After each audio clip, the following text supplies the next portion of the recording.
everybody, it's Greg Rice from Nexus Property Management, and where are we? We are in one of my favorite places on earth, that is Woonsocket, Rhode Island, and we're with Mr. Jesse Mayo. Jesse, how's it going? Good. Jesse is a landlord here in the city, and he owns about 20 apartments now? A little over, yeah. More than 20 apartments, so he is heavily involved with landlording. This is a business for him. He quit his job, his full-time W-2 job, that is, to be a landlord full-time. So Jesse is here today to talk about House Bill 5309 and Senate Bill 0183 and respectfully oppose them. So what we want to do is get Jesse's perspective, okay? What would happen to you now that this bill wants to stop all evictions and all termination of tenancies? What would that mean for you? There's definitely the potential for financial disaster, for me, my family, our current situation as well as our future situation. When I decided to get involved in this industry and in this business, and I weighed the pros and the cons and the risks associated with it, at no point in time did I ever sit there and say, what if a global pandemic hits and the government says, you know what, none of my tenants have to pay their rent?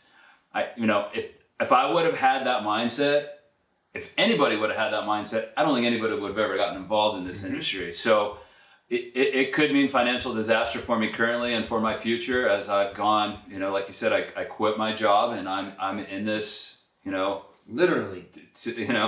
Till the end. So I'm going to ride this through as best I can. But if I have tenants that are in my properties and in my buildings that aren't paying rent, I don't know how I'll be able to pay my bills. Simple as that, folks. And what you can see here is Jesse is dressed up in his Sunday finest because he needs to save money. He's here painting this apartment, he's flooring this apartment because he has the ability to, but also because he can't afford to pay a vendor. Because you have quite a few tenants now that are at risk of eviction. Next door. Just next door. Okay, young girl lost her job. Great credit, she moved in, what was it, maybe summertime? Yeah, I'd say late summer. Late summer, and now she's on the chopping block. So I see, and we see, that the state wants to prevent people like her from becoming homeless, but also we need to prevent people like him from foreclosing, okay? Because there's 5 apartments in this building. If he can't pay his bills, now not just one person's homeless, 5 people are homeless, and the 6th is not paying the city. He's not paying his mortgage. He's not paying his water, his sewer. Correct. His every other expense. So why don't you elaborate on the tentacles of this business, where all your money goes, and how not paying those people is also going to be a detriment to Rhode Island's economy? So I definitely feel like the whole housing, apartment, landlord industry within Rhode Island is probably one of the largest industries within Rhode Island. I mean, if you just look around, you can just, there's just seas of multifamily houses throughout the state. So I have to imagine, I don't know where it ranks, but I have to imagine it's probably one of the largest industries within the state.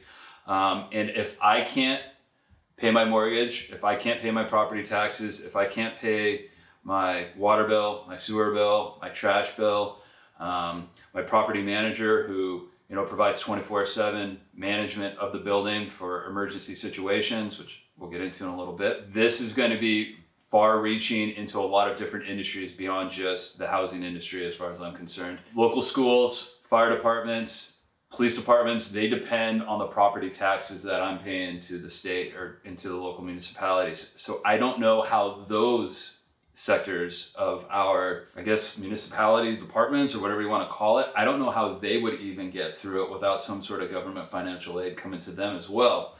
So if landlords are not able to pay their bills and we have to foreclose, I don't know how the banks are going to be able to afford the houses as well. If there's only going to be so many that they can take on, they don't want to be landlords first and foremost, but if they're not receiving mortgage payments and they're getting houses on their books with tenants that aren't paying as well, I don't know where that would leave the banks either. So this, like you said, the tentacles are very, very far reaching into other sectors of the economy of the state of Rhode Island if this bill was to pass. So what message do you have for lawmakers, and what compromise do you have that meets both parties' needs? So I definitely believe that there is some sort of financial need. I don't take pride by any means in kicking tenants out of my buildings. And, you know, the girl next door, I don't want to see her out on the street any more than anybody else does. But there is at some point in time going to become a point where the state is going to need to step in and provide some sort of financial aid. Where they provide it or who they provide it to, in my opinion, it needs to start at the beginning of this. The state needs to get in front of this, and the state needs to provide those funds to the tenants.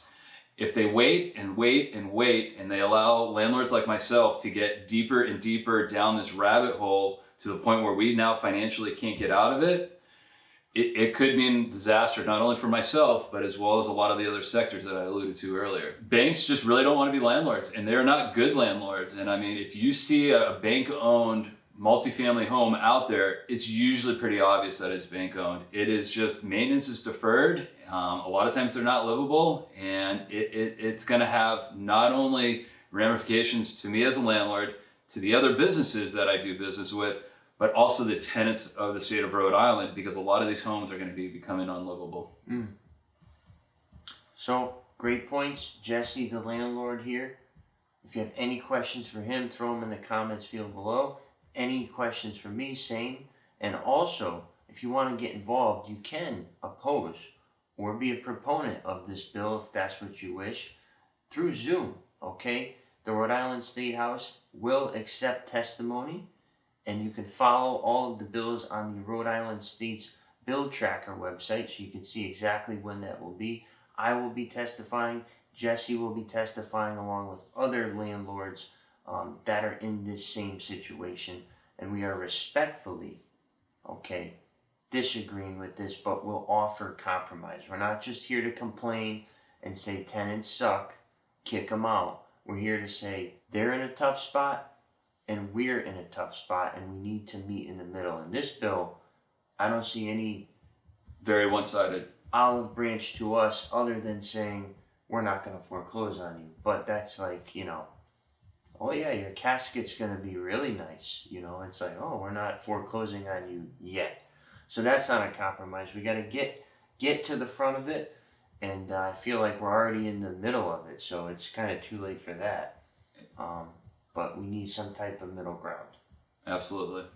It's just reacting to the situation instead of getting in front of it. And I feel like there's just the potential to react too late, and it could mean financial disaster for a lot of people. And Rhode Island economy is already a very, very delicate economy, and if you go messing with it too much, I just feel like it could set this economy back many, many years. So once again, Jesse Mayo and Greg Rice here from Nexus Property Management in Woonsocket, Rhode Island. Scenic. Your property managed.